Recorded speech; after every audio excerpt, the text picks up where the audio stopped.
Saya cuma berdoa sama Tuhan, limpahan yang keluar dari saya akan memberkati, bahkan merubah kehidupannya. Saudara, pria ini sudah DP rumah sakit di Jerman, mau operasi ganti kelamin. Tiba-tiba di bulan ke-7 dia telepon saya, Jess, saya nggak jadi ke Jerman. Kenapa? Saya baru batalin operasinya. Kenapa? Saya percaya saya adalah pria normal yang diciptakan oleh Tuhan Yesus.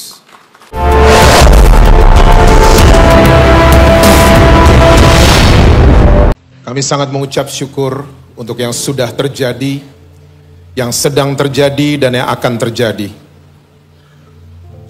Kami sangat yakin dan percaya Tuhan Yesus berdaulat penuh atas kehidupan setiap kami. Saat ini mari Tuhan bicara buat kami. Terobosi kami Tuhan, tegur kami, koreksi kami. Kami mau kami keluar dari ruangan ini, kami melakukan firman-Mu. Bahkan kami mengalami perjumpaan pribadi dengan Tuhan Yesus. Kami gak bisa tanpa Engkau Tuhan.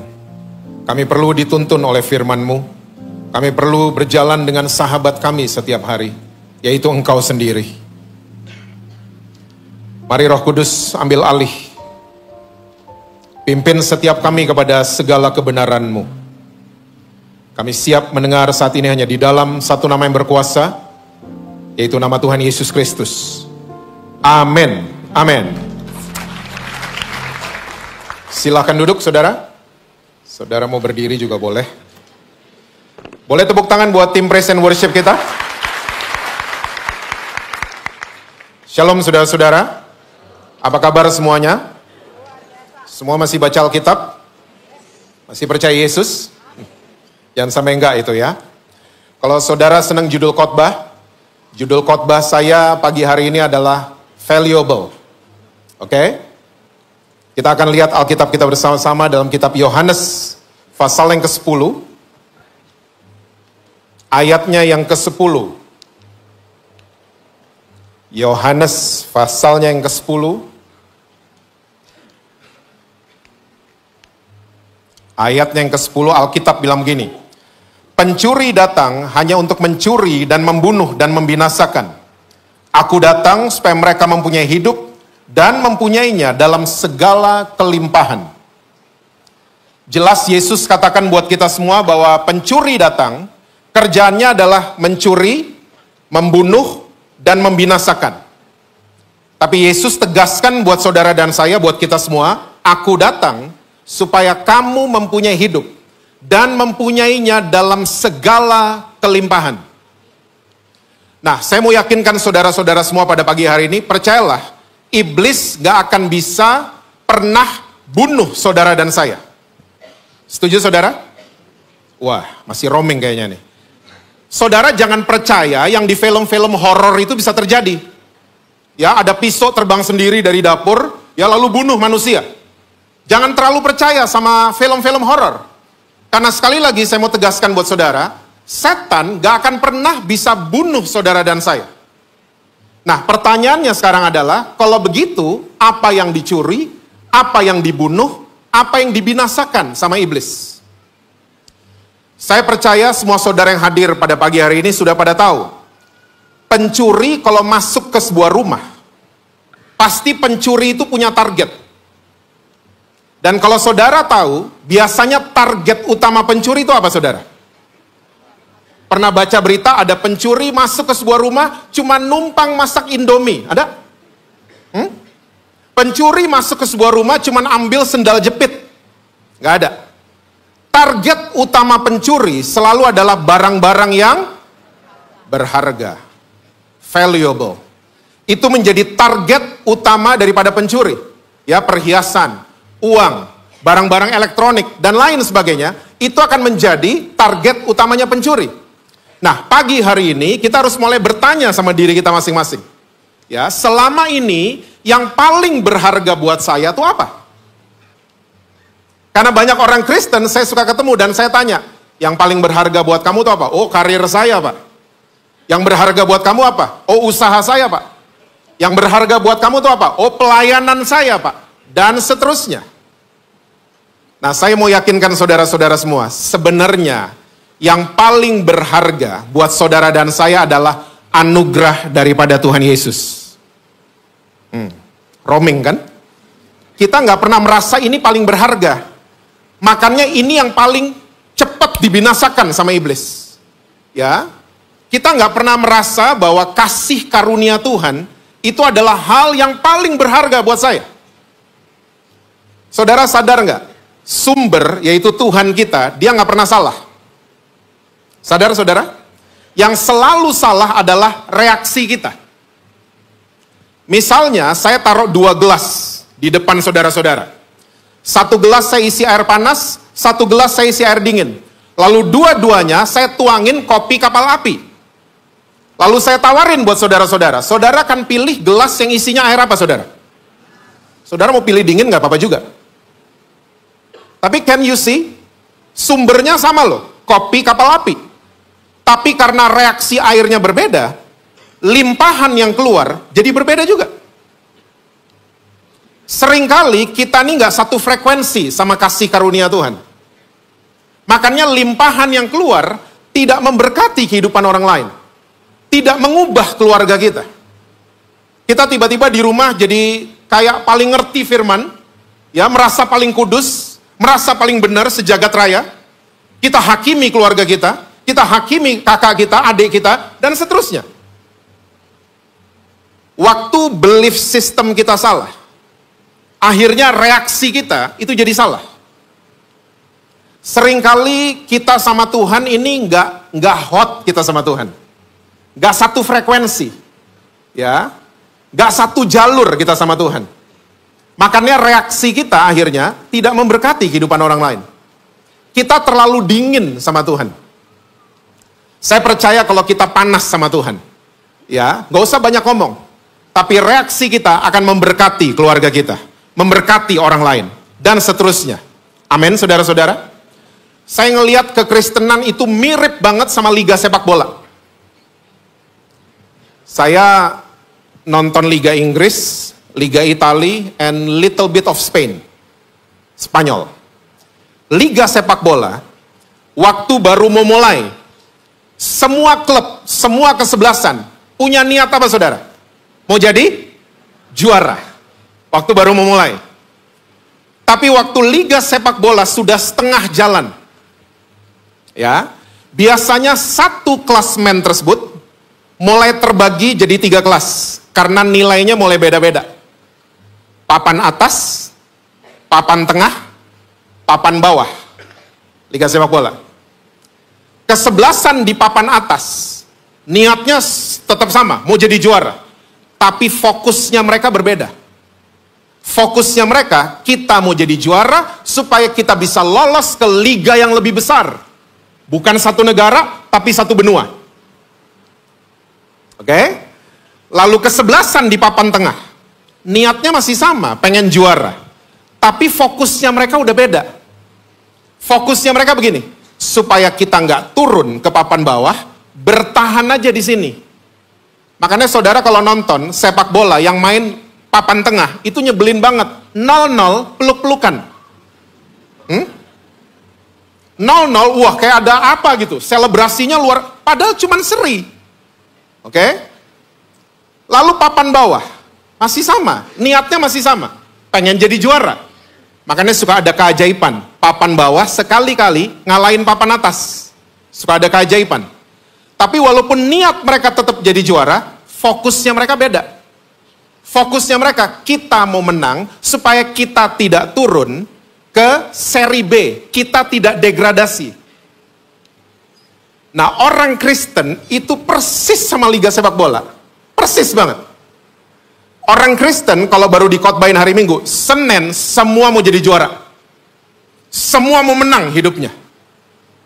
Tapi karena kita nggak pernah merasa anugerah Tuhan adalah hal yang paling berharga buat kehidupan setiap kita. Akhirnya di tengah minggu, ya biasa kan orang Kristen, Rabu Kamis tuh hari-hari rawan orang Kristen jatuh dalam dosa kan? Kok belaga lupa mukanya? Senin masih kuat karena baru dikhotbahin. Ya, Selasa masih kuat. Rabu mulai terganggu, Kamis kepleset, Jumat parah, Sabtu nyesel, Minggu gereja lagi. Gitu kan siklusnya orang Kristen. NDC enggak tapi. Ya, Ini saya ketemu di NDP apa di mana gitu, ha? Orang Kristen mirip sekali sama Liga Sepak Bola. Karena kita nggak pernah menganggap kasih karunia anugerah Tuhan adalah hal yang paling berharga. Akhirnya orang Kristen sumbernya sama, Alkitabnya sama, juru selamatnya sama.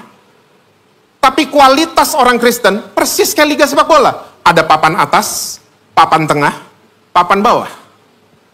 Ada orang Kristen yang papan atas mentalnya, masalah boleh bertubi-tubi datang. Tapi saya percaya, saya akan keluar jadi juaranya. Nah yang model begini kayaknya banyak di NDC kayaknya. Lalu ada orang Kristen yang mentalnya udah papan tengah, seri-seri sama iblis, gak apa-apa lah. Hari ini saya menang, besok saya kalah, ya gak apa-apa lah. Lalu ada orang Kristen yang mentalnya udah papan bawah banget. Oke? Sekali-kali doang dia ngalahin. Ya, dengan muncul kalau Desember baru muncul di gereja. Dan kita semua tahu degradasinya kemana, kita tahu. Nah, ada dua prinsip pagi hari ini, saya mau bahas buat saudara dengan cepat. Bagaimana hidup kita bisa mencapai kelimpahan, bisa bernilai akhirnya, dan memberkati kehidupan orang banyak. Yang pertama, yuk Matius 13, ayat yang ke-44, sampai dengan ayat yang ke-46. Itu judul perikopnya, perumpamaan tentang harta terpendam dan mutiara yang berharga. Yesus bilang begini, hal kerajaan sorga itu seumpama harta yang terpendam di ladang, yang ditemukan orang, lalu dipendamkannya lagi. Oleh sebab sukacitanya, pergilah ia menjual seluruh miliknya, lalu membeli ladang itu. Demikian pula hal kerajaan sorga, itu seumpama seorang pedagang, yang mencari mutiara yang indah. Setelah ditemukannya mutiara yang sangat berharga, ia pun pergi menjual seluruh miliknya, lalu membeli mutiara itu. Oke? Jadi Yesus ini kasih perumpamaan. Kerajaan sorga adalah seumpama harta yang terpendam di ladang, yang ditemukan orang, lalu dipendamkannya lagi. Karena sukacitanya, ia pergi menjual seluruh miliknya, dan dia beli ladang itu. Saya kalau nawarin saudara-saudara, Pak, Bu, saya di mobil bawa batu kerikil 1000 ton, mau beli nggak? Saudara mungkin akan gini, di rumah saya juga banyak Pak batu kerikil. Ngapain saya beli dari Bapak? Tapi beda kalau saya tawarin saudara, Pak, Bu, saya punya batu bara 1000 ton. Beda. Saudara akan bilang sama pembeli-pembeli yang lain, telepon Pak Jesse, dia punya batu bara 1000 ton. Karena orang yang punya harta yang terpendam, ya, dan dia menemukannya, dia pasti dicari orang. Saya nggak perlu koar-koar, orang-orang pembeli dalam dan luar negeri, kalau tahu saya punya harta yang terpendam, mereka akan datengin saya. Mereka akan beli dari saya. Karena batu bara adalah harta yang terpendam. Beda kalau saya tawarin batu kerikil saja. Beda banget. Nah, seringkali kita orang Kristen, kita nggak menganggap, sekali lagi, kerajaan sorga adalah harta yang terpendam. Dan kerajaan sorga itu syarat dengan kasih karunia di dalamnya. Anugerah daripada Tuhan. Ya, pengorbanan Yesus. Ya, pesan Natal bulan ini itu sama. Itu masuk dalam prinsip-prinsip kerajaan sorga. Dan ini sebenarnya yang berharga buat orang-orang Kristen. Yesus kasih perumpamaan, orang ini waktu ketemu, dia sampai mau jual semuanya. Saya nggak suruh semua saudara pada jual aset ya, tidak seperti itu.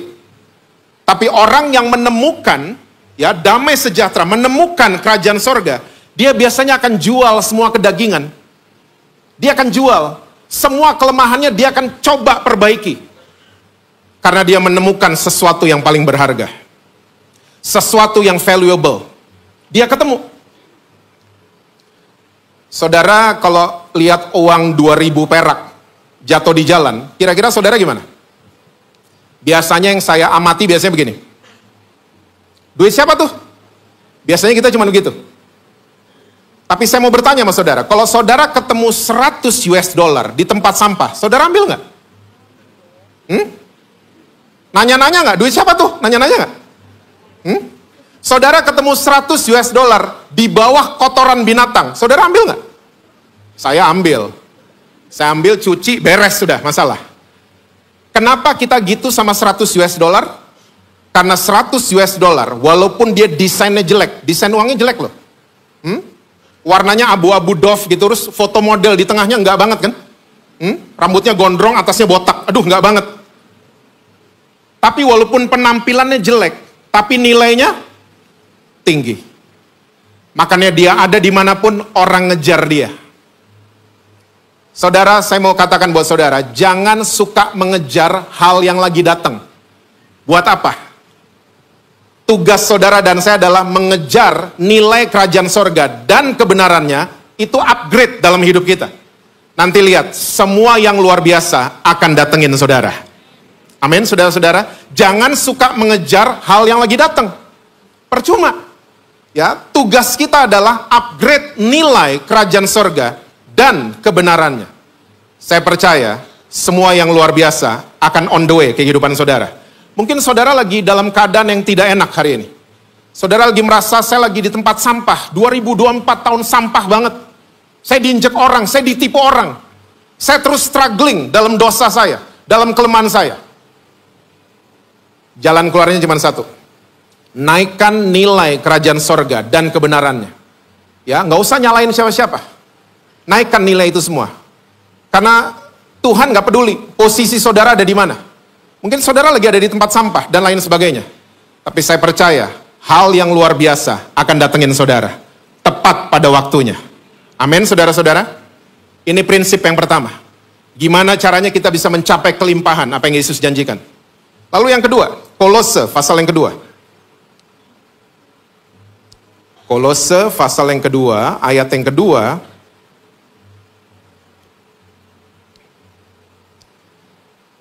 Dan ayat yang ketiga. Alkitab bilang gini. Supaya hati mereka terhibur dan mereka bersatu dalam kasih. Sehingga mereka memperoleh segala kekayaan dan keyakinan pengertian. Dan mengenal apa saudara? Rahasia Allah yaitu Kristus. Sebab di dalam dialah tersembunyi segala harta hikmat dan pengetahuan. Seorang penambang batu bara, waktu dia ketemu batu bara, seorang penambang minyak bumi, waktu dia ketemu minyak bumi tersebut, dia nggak stop sampai di situ. Karena ada next step yang harus dia lakukan, dia harus cari tahu kalori batu bara itu beda-beda. Oktan minyak itu beda-beda. Dia harus cari tahu rahasia yang terkandung di dalamnya. Ya, di harta terpendam yang dia temukan. Jadi waktu kita sudah menemukan kerajaan sorga dan kebenarannya, sudah menghidupinya, jangan stop sampai di situ.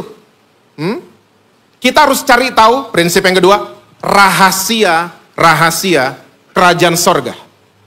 Makanya Rasul Paulus jelas catat buat gereja Kolose di ayat yang ketiga, di dalam dialah tersembunyi segala harta hikmat dan pengetahuan.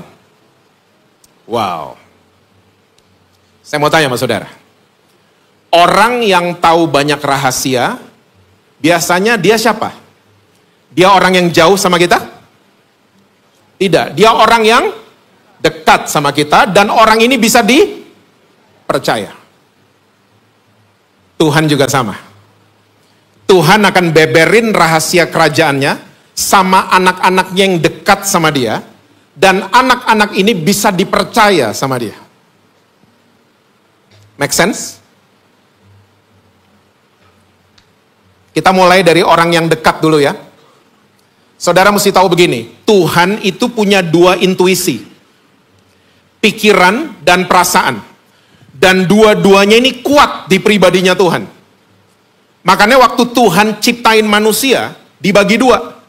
Pikiran dikasih ke pria, perasaan dikasih ke perempuan. Jelas. Kaum pria tertarik dengan lawan jenis selalu lewat mata. Betul kaum pria? Kok belakang nggak tahu? Kaum pria lihat rok mini cepet nolehnya, cepet. Bener?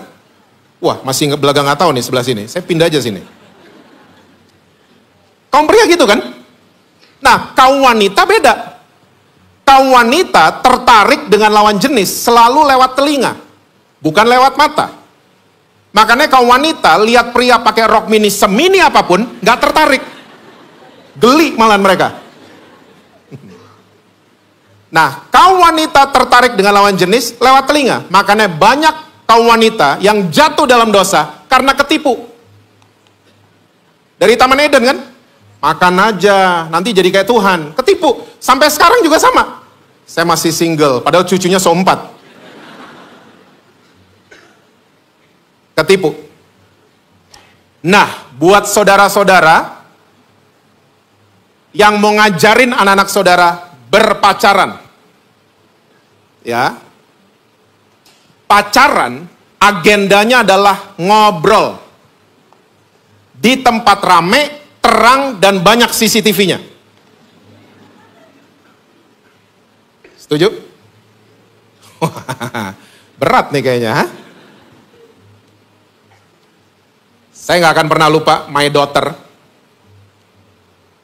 Tiba-tiba waktu dia masih SMP, sekarang dia udah umur 26 tahun, saudara. Waktu dia masih SMP, saya dengar dari gurunya dia punya pacar, namanya Stefan. Ada yang namanya Stefan di sini? Jangan-jangan kamu lagi, ha? Saya dengar. Nah, waktu dia pulang, saya biasa, kalau dia pulang sekolah pelukan, ya. Nah, waktu saya dengar itu dia punya pacar, saya itu sebagai dedinya, itu cemburu, marah, dan lain sebagainya. Dedi gitu kan? Ya, anak perempuan udah 35 tahun tetap aja, nak, nanti dulu nak, gitu kan? Dedi selalu begitu. Gak rela melepas anak perempuannya. Ini masih SMP. Dan waktu dia pulang hari itu dari sekolah, tiba-tiba ada suara, seperti ada impresi yang kuat di dalam saya, yang mengatakan gini, Jess, your daughter is your friend. Ajak dia ngomong baik-baik. Saya lagi cemburu gitu, lagi marah, lagi mixed feeling pokoknya. Tiba-tiba saya bisa peluk dia. Hey Angel, ya, gimana tadi sekolah dan lain sebagainya. Dia tidur siang, bangun, bikin PR, makan malam. Saya mulai ngomong sama dia.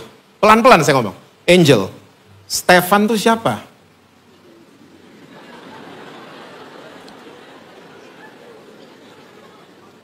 Dia malu, dia takut, dia juga mixed feeling. Daddy tahu dari mana? Angel tenang dulu. Saya bilang, kamu tenang dulu. Tenang dulu. Daddy gak marah. Dia mulai lihat-lihat saya, Daddy gak marah. Daddy cuma mau kasih tahu cara berpacaran yang sehat. Pacaran yang sehat adalah kamu ngobrol. Di tempat rame, terang, dan banyak CCTV-nya. Jadi Daddy gak apa-apa. Aku pergi sama Stefan. It's okay. It's okay. Ya, it's okay banget. Dan saudara tahu nggak? Ada hal aneh terjadi tiba-tiba. Setiap Angel pergi sama Stefan, saya diajak. Ah, itu aneh kan? Itu aneh. Dan yang lebih aneh lagi, saya selalu mau ikut. Nah, itu lebih aneh lagi. Udah duduk bertiga, saya ngelirik, oh ini toh saingan gue, ya ampun. Saya ajarin anak saya, waktu pacaran, agenda utama ngobrol. Apa yang diobrolin, tuker pikiran dan tuker perasaan. Yang pria kasih tahu pikirannya apa, yang perempuan kasih tahu perasaannya apa. Karena seringkali saya ketemu banyak suami istri, nggak nyambung karena ginian. Kamu mikir nggak? Wih, suaminya ngomong gitu sama istrinya. Istrinya? Enggak. Kamu mikir apa? Drakor. Nggak nyambung. Kamu ngerasain nggak perasaan saya? Enggak. Kita nggak bisa. Kita bukan Tuhan yang bisa tahu perasaan orang. Kita nggak tahu. Kaum pria. Kalau nggak ngobrol, kita nggak pernah deket. Nggak pernah. Makanya banyak orang membangun kedekatan yang palsu. Pacaran, iblis masuk. Karena nggak ngobrol, kalian kan udah 1 tahun anniversary. Hah, kok nggak dirayain? Check-in gih ke hotel? Iblis. Kita waktu pacaran membangun kedekatan dengan seks. Fisik kita akan deket, yes. Tapi pikiran dan perasaan gak pernah nyambung. Makanya banyak orang baru menikah 3 bulan, baru menikah 1 tahun, tiba-tiba cerai aja. Kenapa? Karena yang dibangun adalah kedekatan fisik. Bukan kedekatan mental, emosional, bukan itu yang dibangun. Dengan apa? Ngobrol. Banyak orang Kristen suka datang, Pak, saya kumpul kebo, tapi saya akan kawinin dia, Pak. Percayalah, Pak. Hah? Saya bilang sama orang-orang kayak gini, makan gado-gado yang enak. Nggak bisa caranya gitu kan, tahu duluan, toge duluan, bumbunya belakangan, sama aja, nanti ngumpul di dalam. No. Kita mau keluarga yang luar biasa, bangun dari semenjak pacaran. Amin, NDC? Bangun ini dong, ngobrol. Dan waktu udah jadi suami dan istri, ngobrol harus jadi prioritas nomor 1. Ngobrol. Nah, kita mau dekat sama Tuhan. Sama kan? Apa? Ngobrol. Kita seringkali nggak ngobrol sama Tuhan kan? Kita cuma bawa proposal sama dia. Tuhan, ini ya Tuhan, saya mau ke sini, saya mau ke situ, tolong ya Tuhan. Tuhan mau ngomong, amin. Tuhan juga bingung. Ih, gimana sih? Saya baru juga mau ngomong udah ditinggal. Ngobrol. Akhirnya kita ngerti pikirannya Tuhan, kita ngerti perasaannya Tuhan. Itulah orang yang dekat sama Tuhan. Orang yang dekat sama Tuhan bukan ditandakan dengan kita rajin ini, rajin. No. Orang yang dekat sama Tuhan, dia tahu pikiran dan perasaannya Tuhan. Dengan sering ngobrol. Yang kedua, orang yang tahu banyak rahasia adalah orang yang bisa dipercaya. Dia akan tahu banyak rahasia. Saudara, cara orang bisa dipercaya cuma 1. Jangan suka ingkar janji. Seorang suami yang ingkar janji nikah sama istrinya. Dia lagi suruh istrinya ngapain? Wife, don't trust me. Betul apa betul? Seorang istri yang ingkar janji nikah sama suaminya, dia lagi suruh suaminya, husband, don't trust me. Orang tua yang ingkar janji mana anak? Orang tua, please ya. Anak-anak adalah kaum yang paling pinter nagih janji. So, kalau janji sama anak-anak, jangan cuman supaya membungkam mereka gitu loh. Jangan. Pikirin baik-baik. Nah, weekend kita time zone ya. Wih, mereka nggak bisa tidur loh, saudara. Mereka mimpi kayak ada di Jurassic Park beneran. Lagi nembakin dinosaurus. Hari Sabtu, wih, dia udah excited. Ma, Pa, ayo time zone. Papa mamanya keluar. Nak, sorry nak. Papa ada meeting, mama juga. Kita lagi suruh anak-anak ngapain? Don't trust daddy and don't trust mommy. Kita taruh nilai-nilai ini ke mereka. Jadi jangan kaget kalau mereka gede, mereka nggak percaya sama orang tua mereka. Siapa yang suruh? Kita yang suruh. Di kebaktian kita suka janji-janji sama Tuhan. Betul apa betul? Kayak tadi, hari Minggu kan? Ya, Senin kuat, Selasa karena janji hari Minggu. Janji Tuhan gak mau gini, janji gak mau gitu. Tiba-tiba yang break the promise, kita sendiri. Kita lagi suruh Tuhan ngapain? Don't trust me.